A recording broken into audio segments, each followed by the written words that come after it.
계엄과 관련한 얘기를 이제부터 할 텐데 그 전에 함께할 네 분 소개해드리겠습니다. 서영주 전 민주당 상근 부대변인, 이준우 국민의힘 미디어특위 위원, 김보협 조국혁신당 수석대변인, 김성열 전 개혁신당 수석대변인 나와주셨습니다. 어서 오십시오. 네. 예. 안녕하세요. 자, 안녕하십니까라는 인사를 못 드려서 송구합니다만 상황이 그렇게 됐습니다. 일단 각 당에서 이번 참사와 관련해서 어떤 대책, 입장들을 갖고 있는지 짧게 한마디씩 듣죠. 먼저 서영주 의원님. 예, 명령할 수 없는 아픔이고 슬프고 너무 힘들죠. 이게 지금 민주당 내에서는 즉시로 찾아가서 유가족들에게 말이 많이 필요 있겠습니까? 유가족의 마음을 좀 듣고 필요하신 게 있으면 무엇이든 물질적이든 마음적이든 불편함이 없도록 최선을 다할 수 있도록 네. 각 지자체와 연계해서 그리고 국회에서 여당과도 협조해서 예산 지원 등 모든 것들 그리고 사고 원인 파악 등 정확하게 유가족들에게 그런 부분들을 할 수 있도록 예. 지금 계속해서 그 전남 광주 지역에서 머물면서 예. 유가족들을 좀 돌보는 상황으로 지금 대처하고 있습니다. 네, 국민의힘도 여러 대책들을 지금 준비하고 있죠? 네, 그렇습니다. 먼저 유가족하고 희생자분들한테 애도의 말씀드리고요. 어제였죠. 중앙안전대책본부를 꾸려서 이제 바로 활동이 들어갔고요. 무안을 그 특별 재난 지역으로 선포를 했습니다. 예. 모든 정부의 행정력을 동원해 가지고 사태 수습 및 원인 파악 총력을 다 기울이고 있다는 말씀을 드리고요. 마지막으로 이번에 이제 최상목 이제 경제부총리가 대통령 대행 역할, 그다음에 총리 대행 역할에 이어서 행안부 장관의 재난 안전 관련된 역할까지도 1인 4역을 해야 되는 상황인데 업무에 과부하가 걸리지 않도록 저희가 행정력과 모든 당력을 다 동원해서 재난 수습하는데 최선 만전을 다하겠다 말씀드립니다. 네. 김보협 위원님은 오늘 무안 다녀오셨죠? 네. 네. 조국혁신당은 오늘 무안에서 최고위원 국회의원단 연석회의를 했습니다. 제주항공 여객기 참사 수습지원 대책위라는 걸 만들었고요. 어제도 8분의 국회의원, 저희가 12명인데 국회의원이 8분이면 대다수가 어제 공항에서 시간을 보냈습니다. 예. 새벽까지 유족들을 만났고 유족들이 무엇을 필요로 하는지 얘기를 경청을 하고 오늘 또 다시 유족대책위가 만들어졌더라고요. 그분들을 만나서 요청사항을 듣고 박상우 국토교통부 장관을 만나서 그걸 전달을 했습니다. 유족들은 우선 공항에도 희생자 추모 시설이 있었으면 좋겠다. 이런 얘기를 했었고요. 그리고 이제 온도가 좀 올라가면 수습된 그 희생자들이 안 좋을 수 있으니까 냉동차 이런 걸 정부가 지원해 줬으면 좋겠다. 네. 요청을 해서 그걸 정부에 전달을 했습니다. 예. 개혁신당이요? 예, 참담하고 무거운 마음 금할 길이 없습니다. 저희 개혁신당도 허은하 대표와 천하람 원내대표를 비롯해 지도부가 바로 현장에 내려갔고요. 광주시의 협조를 얻어가지고 유가족분들의 트라우마 치료라든가 지원에 최대한 함께 하도록 하겠습니다. 또한 이준석 의원이 공개적으로 얘기한 만큼 정쟁을 잠시 중단하고 적어도 국가 애도 기간 중에만이라도 정쟁 대신 이 사고 수습에 최선을 다하도록 하겠습니다. 예. 알겠습니다. 자, 이제 본격적으로 현직 대통령에 대한 체포영장 청구 소식을 전해드리도록 하겠습니다. 이수진 앵커가 브리핑하겠습니다. 현직 대통령에 대한 체포영장이 청구가 됐습니다. 윤석열 대통령이 3번이나 출석에 불응하자 공조본이 오늘 영시를 기해 대통령을 체포하겠다고 청구를 한 겁니다. 대통령 측에선 이런 반응이 나왔습니다. 우선 체포영장이 부당하다. 권한 없는 기관에 의한 체포영장 청구고 우리 형사소송법상 체포영장 청구 요건에도 맞지 않는다. 그게 핵심입니다. 공수처는 내란죄에 대한 수사권이 없다. 이거를 말씀드리는 겁니다. 이렇게 수사의 자격을 따지더니 지난주 국민을 충격에 빠뜨렸던 검찰 공소장 내용도 부인했습니다. 대통령의 변호 조력자 석동현 변호사 상당 부분 거짓이라고 본다 이렇게 말했는데요. 군인들이 비무장 상태였는데 총을 쏴서라도라는 지시가 어떻게 나올 수 있냐 이렇게 말했습니다. 여론전만 이어가고 있는 대통령. 과연 현직 대통령에 대한 체포영장이 발부될지 시선은 법원에 쏠리고 있습니다. 네, 공조수사본부가 오늘 오전 0시 윤석열 대통령에 대한 체포영장을 청구했습니다. 현직 대통령 최초고요. 공조수사본부는 내란 우두머리, 직권남용 권리행사 방해 혐의를 적용했다라고 밝혔습니다. 윤 대통령이 어제까지 이제 세 번째 출석 요구를 받았고 다 불응을 했습니다. 영장 발부 사유가 된다라는 쪽의 의견도 있고 당사자 측은 그렇지 않다라고 반박을 하고 있는 상황입니다. 어떻게 보셨습니까? 일단 12월 3일 대한민국의 경제, 정치, 사회, 행정 모든 걸 마비시킨 내란 우두머리 직권남용 혐의를 받고 있는 현직 대통령이 지금 거의 한 달이 다 되도록 대한민국의 법 시스템을 완전 무시하고 있습니다. 그쪽 편에 변호인 와서 법원에 대한 체포영장에 대해서도 법을 창조하고 있습니다. 예. 형사소송법상 안 된다? 법을 창조합니까? 대한민국 법이 그렇게 우습습니까? 체포영장 요건 너무나 명확합니다. 심지어 일반인이라면요. 소환 2번 하고요. 바로 체포영장 청구합니다. 최소한의 예의를 갖춰서 3차 체포 소환까지 보냈음에도 불구하고 그거를 다 거부한 채 법에 안 맞다. 경찰, 공수처, 공조본에서 경찰이 내란죄 수사할 수 있잖아요. 예. 법적 근거 있기 때문에 저 말은 결국엔 또 여론전만 있는 것이고 언제까지 저렇게 거짓말할 건지 대한민국 국격을 떨어뜨려도 어디까지 갈 건지 지금 모든 외신들이 체포영장이 만에 하나 발부돼서 집행하러 들어가는 것들을 본다면 대한민국의 국격은 어디까지 떨어지겠습니까? 현직 대통령이 지금 체포영장이 발부돼서 체포당하는 모습들, 경호처와 경찰이랑 검찰이 부딪히는 모습들, 그게 과연 보기 좋을까요? 저는 그런 모습에 있어서는 대한민국의 어떤 국격은 눈꼽만큼도 생각하지 않고요. 일단 체포영장은 무조건 발부가 돼서 집행이 돼야 되고요. 모든 국민들은 이렇게 생각할 수 있습니다. 버틸 만큼 버텼지만 계속 버틴다면 그대로 말한 대로 총이라도 쏴서 문을 부수고 들어가서 끌어내야 되겠다. 그런 각오로 체포영장이 집행돼야 된다. 그런 민심일 것이다. 그런 말씀드립니다. 예. 자, 윤 대통령의 법률 대리인인 윤곽근 변호사는 수사권이 없는 수사기관에서의 영장 청구라면서 이렇게 반박을 했습니다. 들어보겠습니다. 지금 정당한 수사권이 없는 수사기관에서 중복적으로 소환하고 불법적 수사를 자행하고 있기 때문에 그런 불법 수사에는 응할 수 없다는 것이 기본 입장입니다. 네.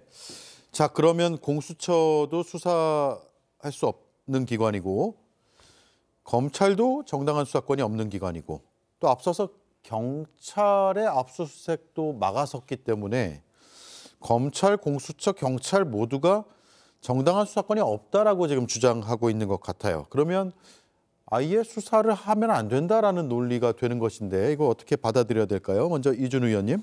일단 공수처에서는요, 공수처법상 직권 남용과 뇌물죄에 대해서 수사를 할 수 있습니다.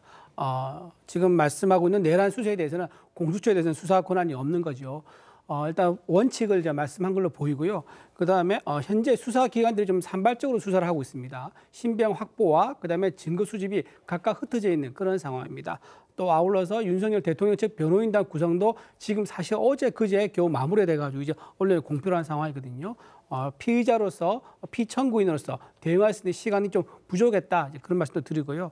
지금 체포 출석 요구죠. 출석 요구를 3번 한 거는요. 기본적으로 다 3번을 합니다. 3번 정도 하고 나서 거기에 불응할 경우에 체포영장에 대해 검토가 들어가는 거라서 현재까지 온 매뉴얼대로는 뭐 딱히 무리를 한다 뭐 이렇게는 보이지 않는 것 같아요. 매뉴얼대로 한 것 같다 이제 그렇게 말씀드리고 다만 박근혜 전 대통령이 탄핵 경우를 이제 비교해 보면 그때는 헌재에서 탄핵 심리가 끝난 이후에 형사 이제 수사로 들어갔었거든요. 예. 그런 선례를 참조해서 아마도 대통령 변호인 측에서는 헌재를 먼저 하는 게 맞지 않느냐 그런 입장인 것 같습니다. 예. 탄핵당한 박근혜 사례와 윤석열의 사례를 비교하는 것은 무리가 있다라고 봅니다. 왜냐하면 박근혜의 경우에 국회에 총을 들고 난입하라고 지시하지 않았잖아요. 비상계엄을 선포하지 않았잖아요. 국민에게 위임받은 권력을 가지고 국민에게 총뿌리를 겨누지 않았습니다. 최소한 소환을 3번 하는 게 예의다라고 하는데 3번씩이나 시간을 낭비한 게 저는 안타깝습니다. 원래 현행범 체포해야죠. 중대범죄자한테 어떻게 와서 조사받으세요. 소중한 시간을 내주셨으면 좋겠습니다. 이런 소리를 합니까? 바로 체포를 했어야 된다고 봅니다. 그런데 그게 이제 체포를 할 때 법원의 영장을 가지고 가지 않으면 경호처와 충돌 이런 우려가 있기 때문에 공수처, 검찰은 소환을 그동안 여러 차례 했던 것 같고요. 예. 윤석열, 내란 속의 윤석열은 지금 뭔가 착각을 하는 것 같습니다. 애초에 비상대권이라는 표현을 여러 차례 썼다고 하지 않습니까? 그때부터 이자는 대통령이라고 생각하지 않고 짐이 곧 국가다. 짐이 곧 법이다. 자기는 왕이라고 생각을 하는 것 같습니다. 그러니까 어느 수사기관이 수사를 하려고 하고 소환을 하려고 하면 당신들은 수사 권한이 없어 라고 계속 시간을 끌고 있죠. 이 시간 끌기 무의미해질 겁니다. 지금이라도 국민 앞에 무릎을 꿇고 석고대죄를 하는 게 그나마 형량을 줄일 수 있는 유일한 방법이다. 이렇게 말씀드립니다. 네. 김성현 위원님. 네. 영장이 발부가 된다고 가정을 해보죠. 네네. 법원이 발부한 영장을 가지고 관저에 들어가서 체포할 수 있습니까? 없습니까? 당연히 있죠. 원칙상으로 할 수 있죠. 당연히 있죠. 예. 이제 압수수색에 대해서 반대를 했던 거는 압수수색의 형사소송법상 이런 규정이 있어요. 국가의 심각한 안위를 해칠 수 있는 비밀이나 이런 게 있으면 그 기관장이 압수수색에 거부할 수 있다는 근거가 있습니다. 그것 때문에 막았었던 건데요.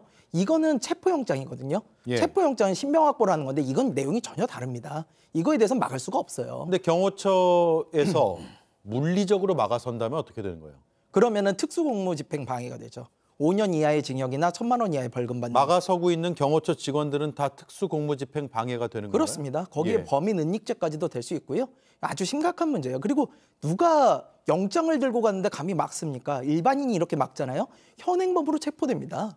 현행범으로 그 자리에서 특수공무집행방해로 그냥 체포돼요.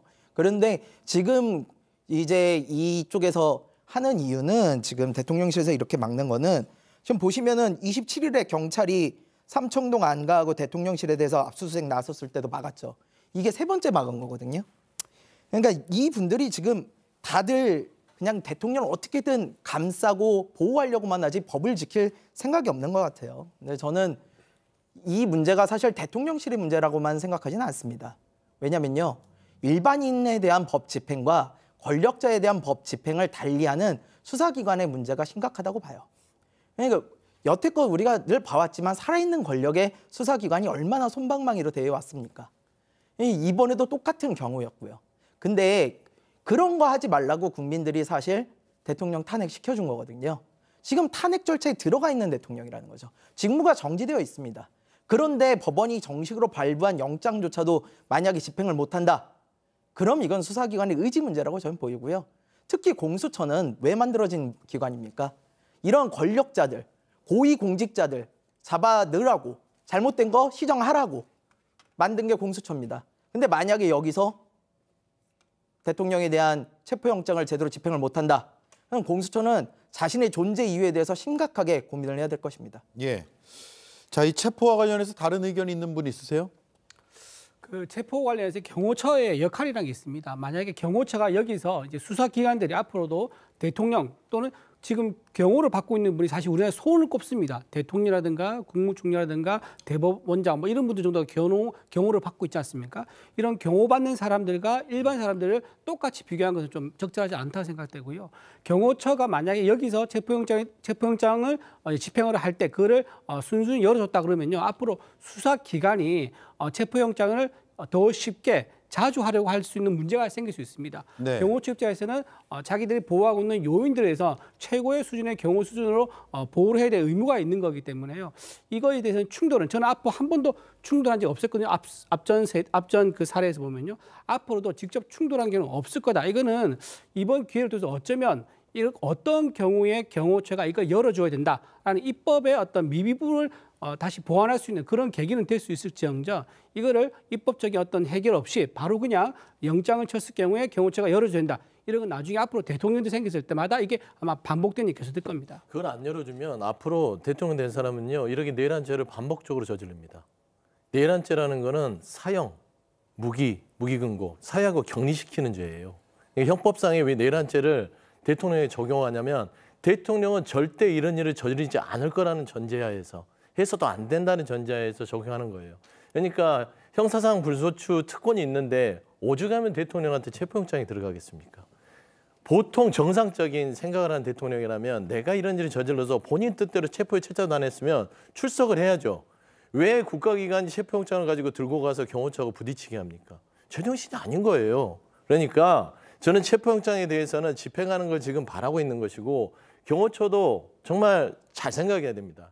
이건 내란죄를 저지른 대통령을 경호했을 때는 체포영장에 대해서 불응하면 이거는 물리력으로 현장에서 체포가 되면 특수 공무집행 방해 플러스 내란에 대한 보호가 있기 때문에 저는 이 부분에 대해서 대한민국 경호처가 왜 누구를 보호해야 되는지는 명확하게 인식을 해야 된다. 예. 저는 그런 말씀 좀 보태고 한번 좀 싶습니다. 보태서 말씀을 짧게 네, 드릴게요. 하시죠. 예. 예. 내란죄가 확정이 되면 그건 당연한 얘기입니다. 그런데 내란죄라는 게 지금 검찰의 주장인 거고 또 불려가 조사받는 분들이 진술이 엇갈리고 있습니다. 증인도 분석이 다 안 끝났고 증인도 증인도 증거도 이게 전부 다 확정되지 않았고 입증도 안 된 상태라서 내란죄라는 혐의에 대해서 그 확정적으로 얘기해서 말씀한 거 좀 적절하지 않아 보입니다. 좀 답답한 게요. 그러니까 내란죄 확정이 안 됐다고 자꾸 국민의힘이나 그 패널들이 얘기하는데 정신 좀 차리세요. 살인을 해도요. 살인죄가 확정되기 전까지는 시체가 발견되고 피를 흘려도요. 그러면 무죄입니까? 왜 그러면 검찰이 살인죄로 해서 데려가서 수사를 하고 체포를 하고 긴급적으로 하는 겁니까? 그거 똑같아요. 지금 윤석열 대통령이 저지른 죄는 총칼을 들고 국회에 진입을 시켰고 수방사령관, 방첩사령관, 특전사령관들이 그 고위직에 있는 장군들이 증언을 검찰에서 한 겁니다. 그럼 이게 내란이 특정이 안 됐다고 해서 내란죄를 얘기하면 안 돼요? 이건 내란죄의 혐의로 잡아가야 되는 것이에요. 똑같은 논리입니다. 그러면 살인자를 살인자로 얘기 안 합니까? 똑같은 논리로 말씀드릴게요. 이재명 대표가 수사받고 이재명 대표 얘기가 아니라 수사받고 재판받을 때 왜 그럼 협조를 안 했었지요? 협조를 다 했죠. 그러니까 재판받는 거 아니에요? 아니잖아요. 아니 그러니까 재판을 이재명 대표가 왜 받죠? 수사에 안 나왔고 재판에 안 나왔지 않습니까? 네, 이준우 위원장이 억지로 써도 이게 논리에 맞게 써야 되는데 잘 무죄 보세요. 추정의 원칙은요. 아니 그러니까 무죄 추정이 아니라 독점할 수 있는 게 아니에요. 검찰에 출석해서 대통령이든 기소가 이재명 됐으니까 대표가 재판을 같습니다. 받잖아요. 그래요 안 그래요? 그러니까 무죄 추정의 윤석열 원칙이 이재명 대통령도 대표한테 있습니까? 그러니까 내란죄도 검찰에 가서 수사를 받고 기소 여부를 다투란 소리예요. 거기까지는 하면 인정하겠다. 알겠습니다. 여기까지 그렇죠? 하시죠. 무죄 추정의 원칙은 이재명 대표의 네. 독점이 네. 아닙니다. 알겠습니다. 자, 네. 이 정도로 하고요. 의견이 다르다로 정리를 하겠습니다. 어쨌건 지금 수사기관에서는 영장이 필요한 것이고 재판부에서 영장 발부 가능성이 지금 뭐 없지 않은 상황이어서 발부된 다음에 지금 상황들을 우리가 짚고 있는데 일단 뭐 수사기관이 영장을 확보한다 그러면 관저로 가겠죠. 그건 뭐 부인할 수 없는 사실인 것 같습니다. 제가 듣는 우려스러운 소식은 경호처에서 위기 TF라는 걸 만들어서 여러 가지 가상 상황에 대한 대비를 하고 있다. 네. 이런 얘기를 들었습니다.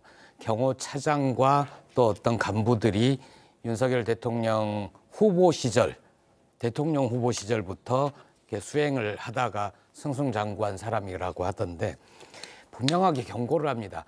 대통령의 경호처지 내란숙의 윤석열의 사병이 아닙니다. 사설 경비업체가 아니에요. 법원이 발부한 체포영장을 막는다? 이건 중대범죄 행위입니다. 예. 그리고 불미스러운 일이 벌어질 경우에 그분들한테 엄정한 처벌이 내려질 겁니다. 네.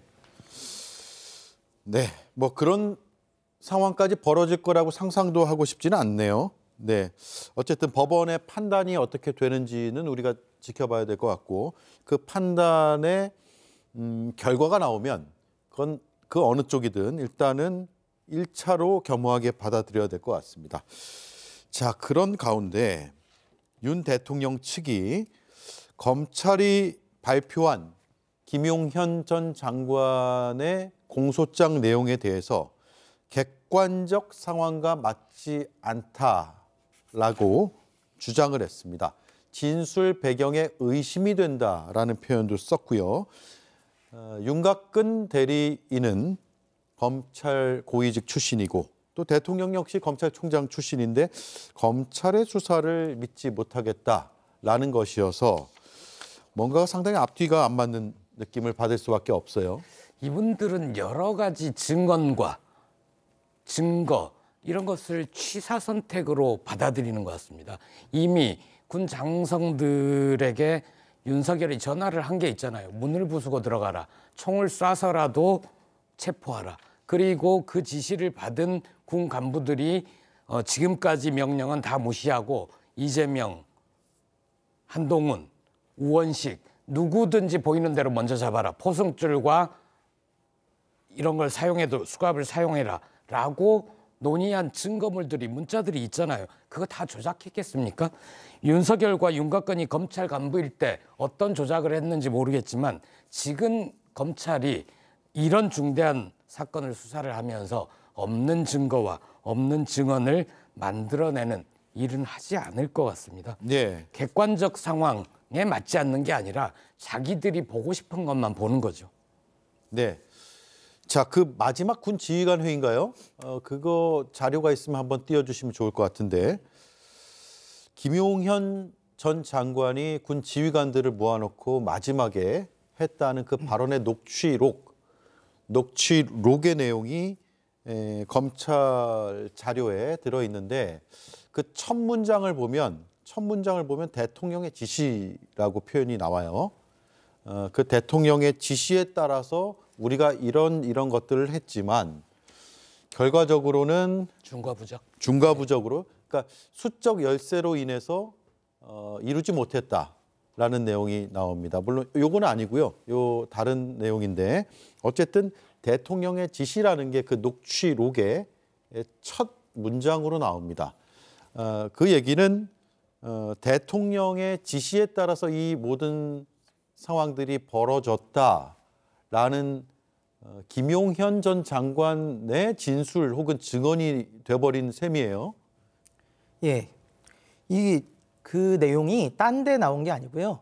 검찰이 김용현 씨를 구속 기소를 하면서 그 공소장에 나와 있는 내용이에요. 예. 그러다 보니까 정확한 사실을 담았을 거라고 저희는 좀 추측이 되는 내용이고요.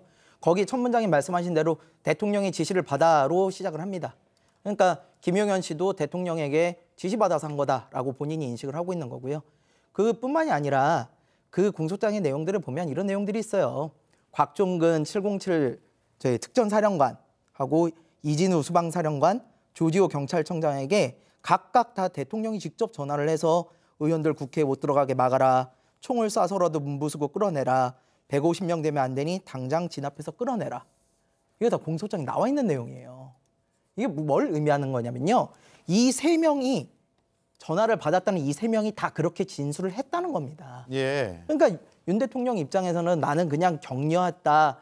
그냥 현장 상황 알아봐라 라고 전화했다고 아무리 변명을 해도 이 진술들이 세 명이 또 같이 이렇게 이야기를 하고 있고 그 내용이 너무나 구체적이고 명확해요.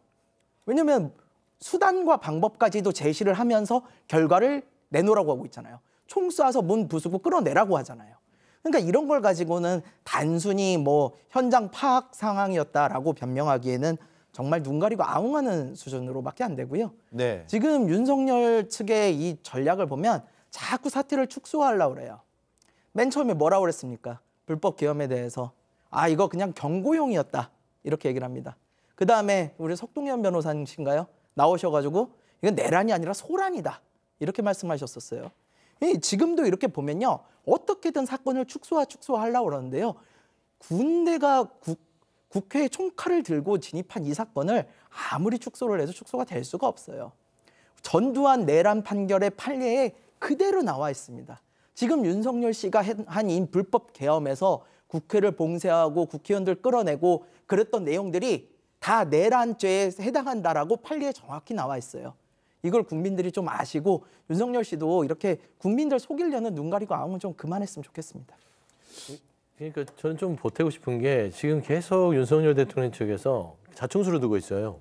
김용현과 같이 보면 김용현도 포기령을 같이 작성했던 부분들. 네. 그러니까 통금해제를 했다는 말을 하려고 포기령을 같이 작성했다고 얘기를 해버린 거예요. 국민들의 통행까지는 막지 않았다라는 걸 부각하려다가 포기령을 같이 했다. 예. 그런 걸 했고요. 보면은 격려 전화만 했다고 그랬잖아요. 군경에게 네. 이 상황에 대해서. 그러면은 지금 윤석열 대통령은 김용현과 말하자면 노상원 정도 선에서 끝내기에는 이제는 많이 들어왔죠. 본인이 다 직접 보고 군경이 이 국회에 들어가서 총칼을 들고 진입하고 유리창 깨고 이런 부분들을 다 들었고 다 보고 듣고 했다는 거 아닙니까? 그거를 잘했다고 격려한 거잖아요. 네. 통상 여기를 벗어나려면 왜 그러게 했냐라고 뭔가 질책을 했어야 됩니다. 그런데 격려를 했다는 건 잘했다. 거기에 플러스 증언상에 보면은 이 계엄이라는 내란의 행위 자체를요 2번, 3번 하는 거를 쉽게 생각했다는 증언들이 나와요. 그러면 일맥상통하게 보면 정말 이 부분에 대해서 본인은 아무렇지도 않게 군경을 통해서 이 국회와 선관위를 무력화시켜서 말하자면 포괄적으로 네. 뭔가 지배하려고 했다는 것들을 차츰차츰 본인들 스스로 자백하고 있다. 저는 좀 그런 대목들이 좀 보입니다. 예. 그 주요 지휘관 회의 앞서 제가 말씀드린 그 내용을 보면 군이 통수권자이신 대통령님의 명을 받들어 임무를 수행했습니다라고 나오고 아래에서 두 번째 보면 그 임무를 수행한 주체들이 나오거든요. 수방사, 방첩사, 특전사, 지작사. 근데 지금 검찰의 공소 사실을 보면 이진우 수도방위 사령관에게 전화해서 이렇게 하라고 지시했다. 혹은 곽종근 특수전 사령관에게 뭐 도끼로 문을 부수고 안으로 들어가서 다 끄집어내라라고 지시했다. 그리고 다시 이진우에게 전화해서 해제됐다 하더라도 2번, 3번 계엄령 선포하면 되는 거니까 계속 진행하라라고 지시했다라는 아주 구체적인 지시 내용이 들어가 있거든요. 이 얘기는 검찰 수사에서 각 사령관들이 자신들이 받은 지시 내용을 기억 또는 기록을 통해서 진술했을 가능성이 꽤 커 보이는 대목이에요. 그런 것까지 이제 우리가 감안해서 이 얘기를 하고 있는 것인데 혹시 반론이 있으신 분들은 바로 말씀을 해주시고요. 네, 제가 좀 말씀을 드리면요. 일단 이게 검찰 공소장입니다. 검찰에서 주장을 하는 거죠. 피의자들을 진술을 받아서 이런 사실이 있으니 재판에 넘기고 싶다라는 이제 주장을 정리한 글이 이제 공소장이 됩니다. 이재명 대표나 조국 전 대표나 마찬가지죠. 본인이 혐의가 있을 경우에는 검찰의 공소장에 대해서 부인하면서 법정 가서 다투지 않습니까? 법정과 다투는 과정에서 유죄가 나오기도 하고 무죄가 나온 겁니다. 이거는 재판에 가서 법원의 판사들이 누구 말이 옳으냐 판가름하는 과정이 있어야 됩니다. 근데 그러지 않은 상태에서 현재 공소장 하나를 가지고 우리가 예단해서 마치 이거 사실인 것처럼 단정적으로 표현한 건 조금 우리가 조심해야 된다 그런 말씀 드리고요. 이진우 수도방위 사령관이 뭐 총을 쏴서라도 문을 부수고 들어가라라고 했다 그러는데 일단 사실관계는 탄창이 보급이 안 됐었지요. 가지고 갔지만 보급이 안 됐었습니다. 그리고 2번, 3번 계엄 선포하라 얘기 나왔었지만 하지만 실제 국회에서 계엄 해제하니까 바로 의결하니까 얼마 뒤에 바로 계엄 해제 선포를 했습니다. 곽종근 이제 특수전 사령관은 도끼로 문을 부수라고 했는데요. 그때 계엄 보면 도끼를 가져간 사람 아무도 없습니다. 자, 이런 식으로 좀 사실과 다른 진술이 있는 부분, 그러니까 실현될 수 있느냐 없느냐 이 문제는 나중에 재판 가면 따져야 될 것 같거든요. 그래서 지금 재판 결과가 나오지 않은 상태고 재판 중인 것도 아니기 때문에 너무 단정적으로 보는 것은 조금 주의할 필요가 있다. 그러니까 재판 받으러 갑시다. 예? 그 안에서 처박혀서 숨어 있지 말고 보면 되게 비겁하잖아요. 헌법재판관 탄핵소추 그것도 공판 준비기일, 변론 준비기일 계속 미뤄달라고만 하고 헌재가 밀어주지 않고 그날 딱 잡으니까 그날에야 변호인 선임하고 오늘도 마찬가지 아닙니까? 체포영장 청구하니까 이제서야 변호인 선임하고 왜 그동안은 아니 그러니까 자기 방어권을 충분히 행사하라고요. 나와서 소환 조사에 응하고 나중에 그 내란죄가 결국은 판결로 확정이 되겠죠. 판결이 확정이 되려면 어떻게 해야 됩니까? 피고인이 나와야 되잖아요. 피고인이 나와서 조사를 받고 거기에서 방어권을 행사를 하고 거기서 진실을 다퉈서 확정이 되면 되죠. 근데 문제는 경기장에 안 들어오는 거잖아요. 집에 딱 숨어 있고 경호처한테 당신들 날 지켜야 된다. 이러고 있는 비겁한 게 무슨 대통령입니까? 말씀 좀 드려도 될까요? 예. 네, 노무현 전 대통령 탄핵당했을 경우는요. 자꾸 다른 사람 얘기 좀 하지 탄핵하고 마세요. 나서 예. 첫 변론길이 18회 걸렸습니다. 지금 오늘 13일째입니다. 거기 선례에 비춰보면 결코 길다고 할 수 없는 상황이고요. 노무현 대통령은 닷새 만에 답변서를 제출했고요. 조국 대표는 본인에 대해 혐의 있었을 때 본인도 안 조국 나갔습니다. 대표는 국법 안 질서를 나가고 다 존중을 본인은 했죠. 묵비권을 행사하면서 수사기에 일체 묵비권은 발언을 안 했습니다. 권리예요. 알겠습니다. 여기까지 하죠. 자, 방첩사 출동조의 단톡방 내용까지 지금 나왔습니다. 그 안에 보면 우원식, 이재명, 한동훈 체포 관련된 내용까지 담겨 있고 체포 도구 등까지도 명확합니다. 저 아래 보면 파란색으로 포승줄 및 수갑을 이용하라라는 건데 방첩사의 출동조가 대한민국의 의전서열 10위권 안에 드는 주요 인사들의 체포를 서로 지시하고 따르려고 하면서 포승줄 및 수감까지 얘기하는데 이건 체포조가 자체적으로 할 수 있는 일이 아니잖아요. 이건 분명한 누군가의 지시, 명확한 지시가 있으니까 저렇게 할 수 있는 거 아니에요? 군조직은 그렇게 될 수가 없습니다. 예. 지시가 명령이 떨어져야 움직이는 것이고 그 명령에 축이 있기 때문에 서로 간에 어떻게 할지에 대해서 의견을 나누는 것이죠. 그러니까 저 대여방 자체도 뭐 출착 의심스럽다고 하는 그런 해괴망측한 망상에 주장을 하는 윤석열 대통령 측은요. 정말 뭐 할 말을 이렇게 만들고요. 저는 주목할 게 그렇습니다. 지금 반첩단의 체포조가 지금 들어가서 구체적으로 국회에서 활동하면서 얘기를 나눈 단톡방으로 제가 추측이 됩니다. 예. 그랬을 때 노상원 씨 수첩을 한번 우리가 다시 돌이켜보죠. 노상원 씨의 수첩에 있어서의 체포조의 이름과 일치되는 사람이 있습니까? 없습니까? 있습니다. 그러니까 지금 또 노상원 씨 수첩은 개인이 그냥 어떤 의견으로서 썼을 것이라는 것으로 뭐 이렇게 방어를 하는데 다 일맥상통해요. 노상원, 김용현, 방첩단의 이 체포조, 윤석열의 어떤 지시들, 그다음에 거기에 이 투스타, 원스타 이상의 수방사, 방첩사, 특전사, 지작사 이 사람들의 모든 행동과 증언들이요 다 일치합니다. 네. 오직 한 사람만 거짓말하고 있죠. 저기 한남동에서 내란을 저질러 놓고 검찰 수사를 받지 않고 있고 영장 소환에도 응하지 않고 있는 윤석열 대통령 측만 사실 부인하고 있습니다. 그렇기 예. 때문에 체포영장이 즉시로 발부가 돼서 그게 집행이 되는 과정들은 너무나 명확할 것 같은데요. 저는 이 방첩단의 이 단톡방 이거는 저는 명백한 증거로서 검찰은 보고 있다고 봅니다. 예.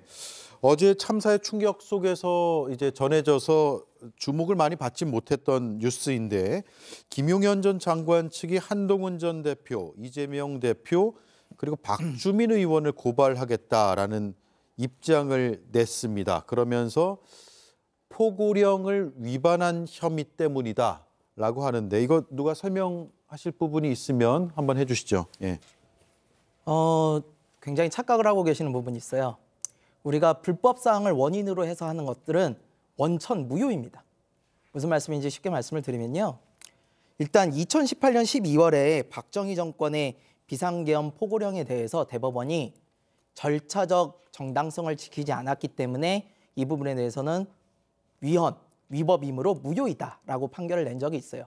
그 포고령 자체가 무효이기 때문에 포고령을 위반해도 전혀 문제가 되지 않는다라고 대법원의 판례가 있다는 말씀이에요. 예. 심지어 전두환 때도요. 비상계엄을 확대할 때 계엄에 대한 공고문 거기에 국무위원들이 직접 사인을 해서 공고를 하는 이 절차를 지켰어요. 근데 이번 윤석열 씨의 불법계엄은요. 이 절차조차도 지키지를 않았어요. 그럼 내용은요? 내용은 명백한 국헌문란이에요. 국헌문란 쉽게 말씀드려서 헌법기관인 국회나 선관위에 대해서 군대를 투입해서 그 기능을 마비시키는 거. 국헌문란의 목적인 경우에는 비상계엄 자체가 무효가 됩니다. 이게 지금 둘 다 원천 무효인 상황에서 포고령이 어떤 의미를 가지게 됩니까? 전혀 의미가 없어요. 근데 그거에 대해서 이걸 어겼다고 불법이라고 말할 수 있나요? 에이, 말도 안 되는 소리입니다. 예, 자 판례가 있다라는 얘기네요. 네, 포고령이 법률과 헌법에 위배될 경우에 그걸 어겼다고 하더라도 포고령 위반 혐의가 적용되지 않는다. 네, 법적 용어로 말하면 원인 무효이기 때문에 원인 무효요. 네, 원인 무효이기 때문에 전혀 효력이 없습니다. 예, 그리고 포고령은 절차뿐만 아니라 내용상으로도 위헌적인 내용들을 담겨 있기 때문이다. 이런 주장이시네요. 어쨌든 김용현 전 장관의 변호인은 포고령 위반 혐의로 고발하기로 했다고 하니까 이 고발장이 접수가 되면 어쨌든 뭐 수사가 고발인 조사는 최소한 이루어질 것이라 그 내용을 좀 봐야 될 것 같습니다. 사안이 좀 상당히 복잡해지는 것 같고 특히 국민들이 큰 시리에 빠진 참사 와중에 이런 내용들을 김용현 전 장관 측에서 발표한 것으로 보이기 때문에 굳이 어제 같은 날 이런 것들을 발표할 필요가 있었나라는 생각도 듭니다. 물론 적극적으로 발표한지 여부는 뭐 알 수는 없습니다만. 근데 고발을 받아들이지 않을 가능성이 굉장히 높습니다. 예. 기본적으로 말씀에 원인 무효도 있고요. 고발장이 들어온다고 해서 그 고발을 다 진행하는 건 아니거든요. 이제 기본적으로 김용현이나 윤석열 대통령 측은 뭐냐면 국가의 안이나 이런 비극 상황에서도 본인들의 이 지지층, 특히나 부정선거 음모론을 지지하는 사람들, 그다음에 이 내란 자체가 통칭이라고 하는 내란을 선동하는 사람들에게 메시지를 얘기하는 게 급급해요. 결국에는 지금 한동훈, 박주민, 뭐 본인의 포고령들이 정당했다라고 얘기하는데 그건 있을 수도 없는 일입니다. 포고령 자체가 헌재에서도 그 포고령 부분들을 제출하라고 하는데 못 내고 있잖아요. 그리고 당시에 많은 군인들, 장성들도 그때 합동 참모 합수부에 있던 그 분도 그랬잖아요. 육군참모총장도 이거 좀 뭔가 위헌적인 거 아닌가라고 할 정도로 국회의 의결권을 막는 포고령, 국회의 정치활동을 금지하는 포고령, 이거는요 헌법에 위반되기 때문에 그냥 망상 속에서 법을 창조해내면서 본인들의 극단적인 지지층에게 계속해서 여론전을 위한 행위를 하는 것이다. 네, 수사 자체가 아예 시작도 안 될 것이다. 그렇습니다. 저는 그렇게 보고 있습니다. 알겠습니다. 자, 요 얘기는 여기까지 하고요. 오늘 국민의힘의 권영세 비상대책위원장의 임명안이 의결이 돼서 이제 권영세 국민의힘 비상대책위원장이 됐는데 서면으로 취임사를 냈고 그 안에는 사과가 있었습니다. 비상계엄과 대통령 탄핵에 대해서 국민에게 불안과 걱정을 끼쳐드린 점을 깊이 사과드린다. 어떤 취지와 맥락에서 나온 사과일까요? 네.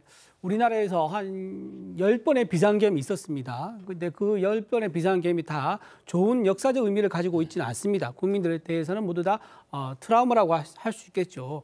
그런데 아무리 윤석열 대통령이 비상계엄에 대해서 대통령 통치권에 대한 어떤 적극적인 방어 그리고 정부 기능 마비를 막기 위한 어떤 수단이었다 하더라도 비상계엄이라는 그 자체가 워낙 40년 만에 이루어지는 사건에다가 비상계엄에 대한 국민적 인식 자체가 좋지가 않기 때문에 국민들이 받았을 충격과 놀라움에 대해서는 사과를 하는 것은 틀리지 않았다 그렇게 생각을 합니다. 그런 의미에서 권영세 이제 비대위원장이 새로 당을 수습하고 단일 대우를 이제 갖추어서 이제 당정 협의부터 하고 여야정 협의체 이끌리는 그런 상황이 되다 보니까 일단 첫 번째 비상계엄에 대해서 국민들 놀라게 한 것에 대해서는 사과를 하고 하는 게 맞겠다. 그게 수권 정당으로서의 의무가 아니겠냐 그렇게 생각한 것 같습니다. 예, 알겠습니다. 이 내용도 여기까지 하고요. 자, 체포영장 청구가 됐기 때문에 법원에서 어떤 판단을 내릴지가 지금 제일 이 사안에서는 관심인데 김성열 의원님. 네. 체포영장이 0시에 청구된 것으로 지금 전해지고 있습니다. 그러면 17시간, 18시간 다 돼가네요. 네네. 조만간 나올까요? 시간상은 충분히 나올 만한 시점입니다. 근데 이제 양측 변호인들이 의견서도 내고 그다음에 필요하다면 불러가지고 의견도 듣겠죠. 근데 이게 약간의 차이가 있는 게 보통은 체포영장을 청구를 하면 그 체포 사유에 대해서 다투거든요. 근데 지금은 그게 아니라 윤석열 씨 측에서는 이 사람들이 수사권 자체가 없다라는 쪽으로 얘기를 하고 있어요. 그래서 그 수사권에 대해서 이야기를 해야 되는데 사실은 이게 조금 저는 윤석열 씨 측의 미스라고 보는 게 뭐냐면 공수처가 지난 20일에 문상호 정보사령관을 체포를 할 때요. 그때 법원에 영장을 내서 허가를 받아가지고 체포를 했어요. 그때 어떻게 했냐면 직권남용죄에다가 내란죄를 엮어서 했습니다. 그러니까 직권남용을 조사하다가 직접적으로 알게 된 내란죄에 대해서는 가능하다. 예. 사실 법원이 내준 거예요. 알겠습니다. 그렇기 때문에 이번에도 체포영장이 될 가능성은 매우 높다 이렇게 봅니다. 네, 시간이 다 됐습니다. 하실 말씀들이 꽤 많을 것 같은데 앞으로 여러 날이 남아 있으니까 여기까지 하시죠. 자, 조심히 돌아가십시오. 고맙습니다.